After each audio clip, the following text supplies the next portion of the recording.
can't stack up to me. You can't stop me, son. I'm gonna dance around you all night long. Are y'all ready for this? Let's get going! Welcome to MojoPlays, and we have to believe most of these games were nothing more than blatant cash grabs, but we still have to wonder why anyone thought these concepts would work for their respective licenses. Yeah, sure. Those were nice too, Piggy, but I was talking about playing those terrific games. Before we continue, be sure to subscribe to our channel and ring the bell to get notified about our latest videos. Mr. Bean. No one can deny that Rowan Atkinson is a comedic genius and Mr. Bean is a national treasure that must be protected at all costs. But the Mr. Bean video game is a crime against gaming. Adapting the cartoon series rather than the short-lived live action, players control Mr. Bean through a series of extremely linear levels, solving puzzles and battling basic everyday creatures as he attempts to rescue his kidnapped Teddy. The art style is the only high point of the game, as it almost perfectly recreates the animated series' style, but everything else in the game just feels rushed and lazy and fails to capture the spirit of Mr. Bean, even as the scenarios become increasingly absurd, just like the man himself. 50 Cent Bulletproof. There's two things about me you gotta know. Make me your friend, I got your back for life. Make me your enemy, the world ain't big enough for you to hide it. And now we have a concept so bizarre it had no right to work as well as it did, 50 Cent Bulletproof. Partially inspired by the real-life shooting that almost killed him, 50 lays down tracks and a trail of bodies in pursuit of the hitman who tried and failed to take him out. The third-person shooter mechanics were solid, and the story was far more entertaining than it had any right to be. Full of cameos from other famous musicians including Eminem and Dr. Dre, Bulletproof might be one of the strangest ideas to star the rap sensation, but it surprised everyone by actually being a decently made game that eventually spawned an even better sequel, 50 Cent Blood on the Sand, which had an equally ridiculous premise, but was saved by its solid gunplay and story.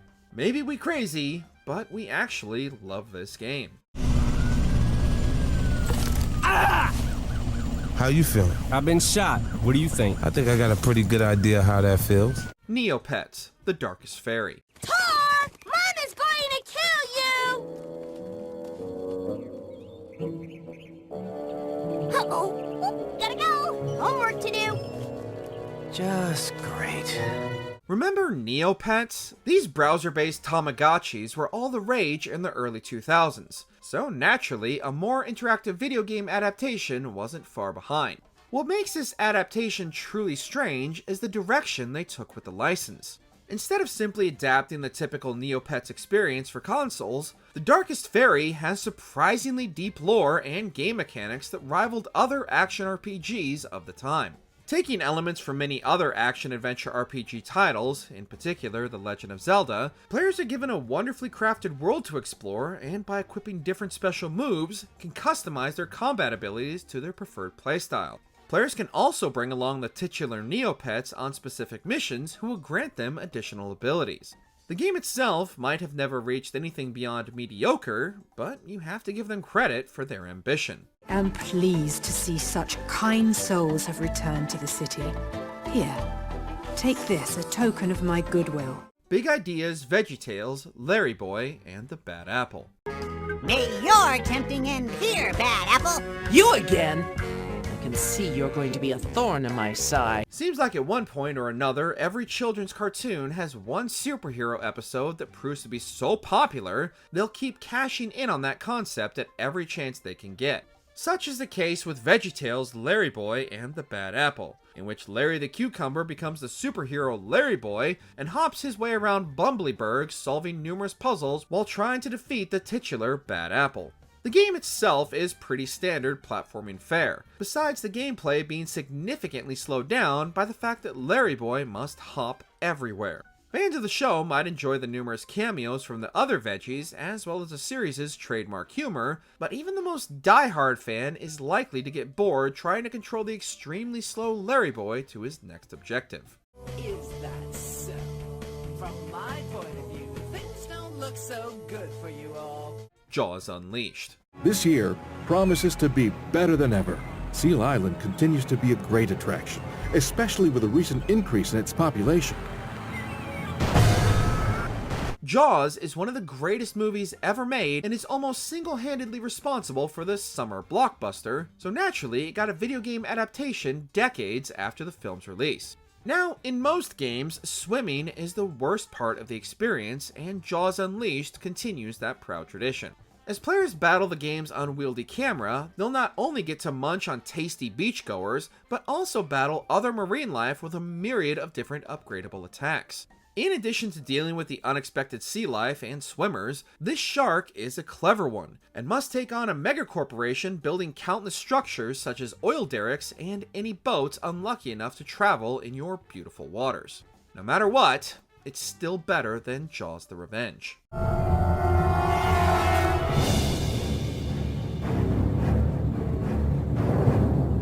Lassie. In another case of too little too late, the Lassie video game released too late to capitalize on the pooch's popularity, and even too late to coincide with the release of the 2005 film. Not that it would have done much good, as almost nothing about the game resembles either the film or even the famous Collie. While the art style is at least interesting in its minimalistic approach, the game itself is extremely bland and repetitive. Lassie will complete tasks such as rounding up sheep, tracking down lost pups, befriending other dogs, and even showing off her 6 sledding skills, but nothing about the game really captures the spirit of the tales of Lassie. Also, sadly, there is no Timmy stuck in a well. Really a missed opportunity there. The Bible game. Welcome everyone to Do Unto Others, the game show that tests your knowledge of Old Testament stories.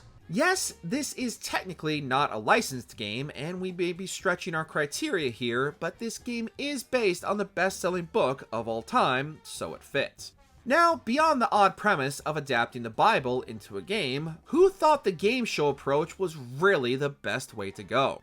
After answering questions related to the Old Testament, players then take part in a series of mini-games, all based around specific stories from the Bible, such as crossing the Red Sea. The devs wanted to make something with a broader appeal and non-violent, because so many of the events in the Bible are so G-rated to begin with. Naturally, the game was for a very niche audience, but even then, the events and presentation were extremely bargain bin, and didn't even manage to attract even the most devout believers to take a passing interest. Very well done. You came out on top. You truly have what it takes to do unto others. Marvel Nemesis, Rise of the Imperfects. Hey, what are you doing here? Now you see me. Now you don't. Marvel is typically one of the most bankable licenses in gaming these days, but that wasn't always the case, and Rise of the Imperfects is a prime example of why. The title initially seems to offer the best of what Marvel team-up games are known for. Give players a large roster of Marvel heroes to combat an alien invasion, and set them loose with the heroes' many powers and abilities. What makes this such a strange case is that Rise of the Imperfects had all the ingredients, but somehow still came out half-baked. A weak-as-hell villain and a nonsensical plot tying everything together, an oversimplified combat system, muddy and blurry graphics, and nearly every aspect of Rise of the Imperfects feels like a game that was hastily thrown together to take advantage of the popularity of X-Men Legends and the upcoming Marvel Ultimate Alliance. Hey, look at me when I'm talking to you, or I'll crush you like a bug. What do you want? Nothing. You are not what we want. Fight Club. Rule 8, first night here, you gotta fight. Your turn, newbie. Oh shit. Another case of who was asking for this years later, and Fight Club answered the question of how do we adapt the cult favorite Fight Club, but make it lame.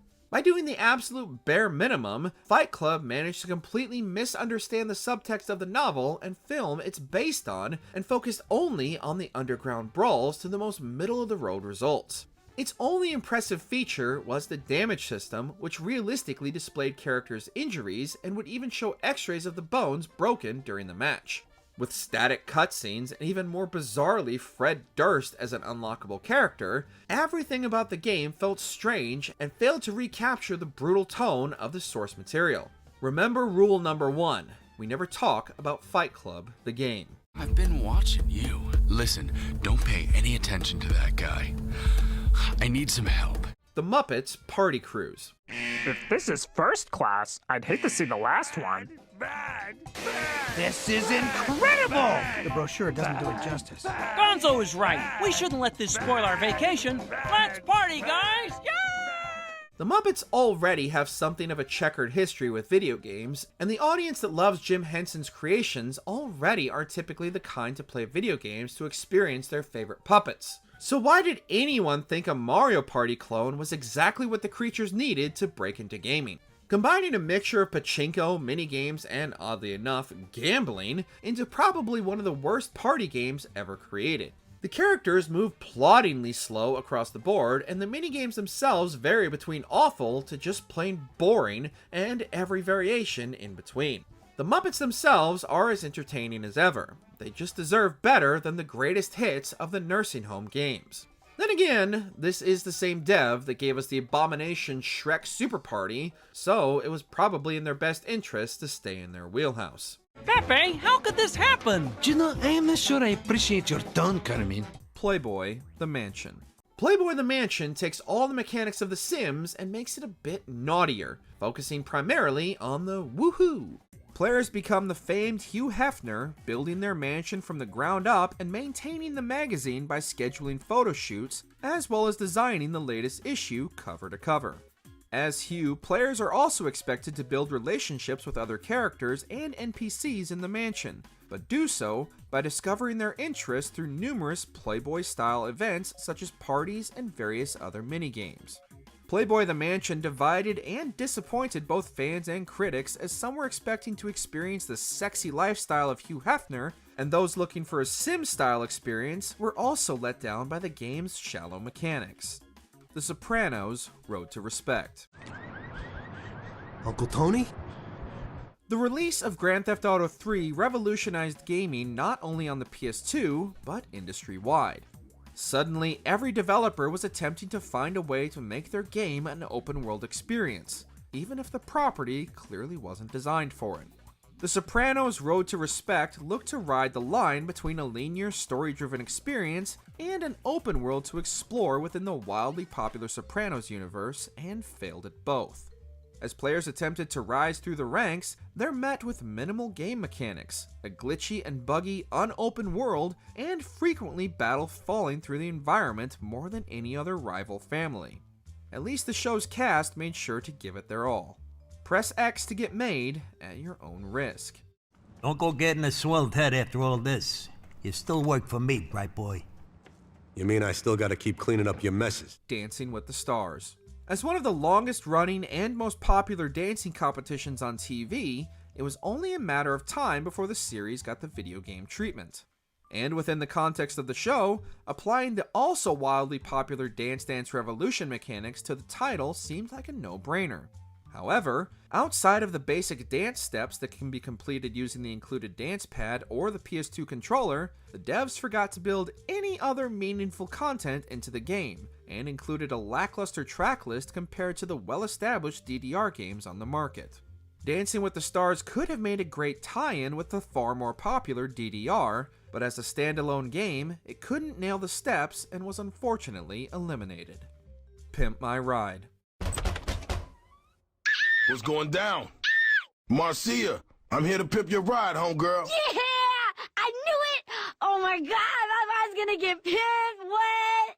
Pimp My Ride was one of MTV's most unexpected successes, running for multiple seasons as viewers watched Exhibit take players' broken down junker cars and make them into the envy of the highway.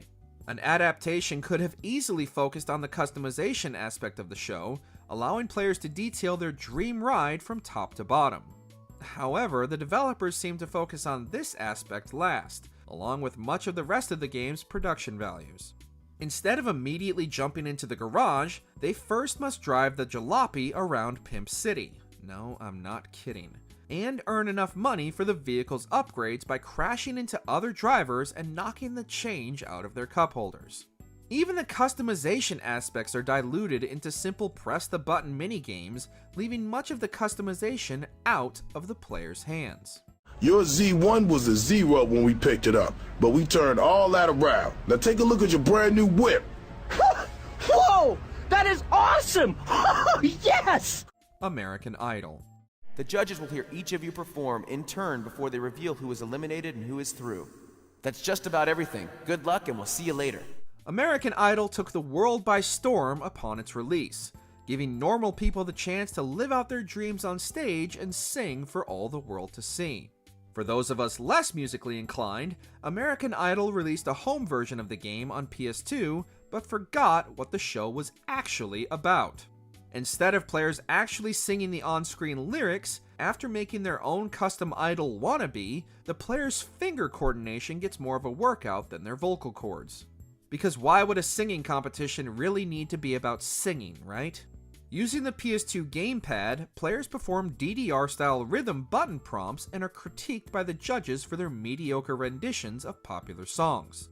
American Idol could have been such an easy win had the developers taken more cues from Karaoke Revolution than DDR.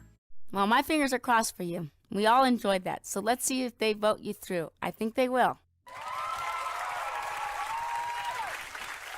Def Jam Fight for New York. Any last words, punk? I'ma break you in two, homeboy! What happens when you get some of the biggest names in hip-hop to duke it out in an underground New York fighting scene? Honestly, one of the best games on this entire list that has no right to be as engaging an experience as it is. As the follow-up to the equally well-received Vendetta, Fight for New York expands on the fighting styles, allowing for fighters to use not only wrestling moves like the original, but also street fighting, kickboxing, and numerous other forms of martial arts. Players can also use the environment to their advantage, utilizing not only the various obstacles in the arena, but the crowd as well. Even more interesting is the game's story mode that manages to be surprisingly complex and engaging, while also introducing numerous celebrity cameos such as Danny Trejo and Carmen Electra, in addition to an impressive 67 other playable characters. Take that! Game over! That's why I'm the champ, bitch! Little Britain, the video game. I love cake. Go! Another venture into video games no one was asking for, Little Britain the video game is not only one of the weirdest licensed games on the PS2, but it also very well might be one of the worst video games of all time. Based on the popular British sketch comedy show of the same name, even beyond the outright crude humor, there's barely anything that would be considered a video game here whatsoever. Featuring a collection of only 7 mini-games based on sketches within the show, Little Britain the video game would have trouble passing as even a budget title with abhorrent controls and physics, as well as unappealing visuals and presentation. Even die-hard fans of the show would have a hard time defending this game's existence. This is boring. Wanna go home? I thought you said you liked diving. Yeah, no. Mark Echo's Getting Up. Contents under pressure. Hurts, huh? I got a hunch this game ain't for you.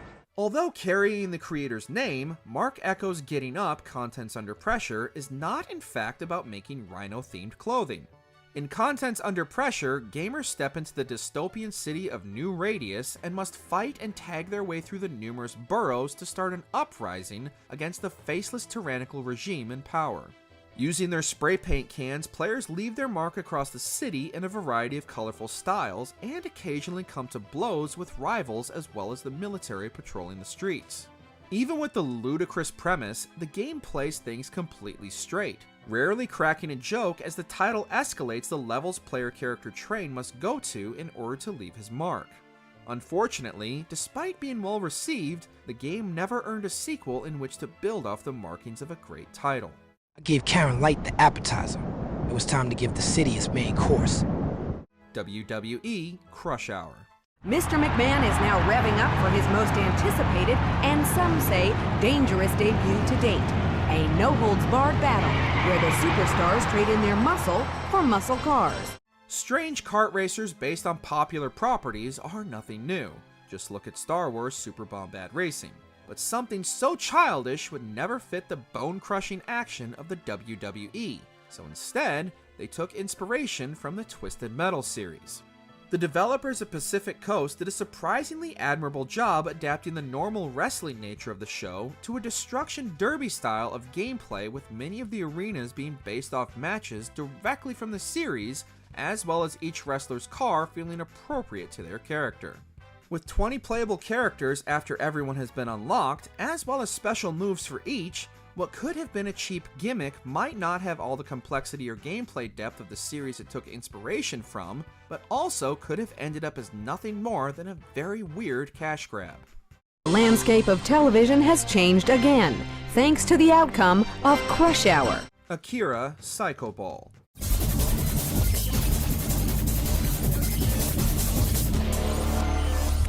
Welcome to Neo Tokyo. Out of all the ways to adapt the beloved Akira anime, why, out of all the many possibilities, why was pinball seemingly the only option? You could have done something similar to Galarians, which in itself is essentially an Akira game in all but name anyways. You could have done a racing game using the game's awesome assortment of bikes racing through the neon-soaked streets of Neo Tokyo. You could have done a shooter-style game as either the military battling a mutated Tetsuo or Kaneda attempting to rescue his friend. But no, we got a pinball game. A competent pinball game, but still a pinball game.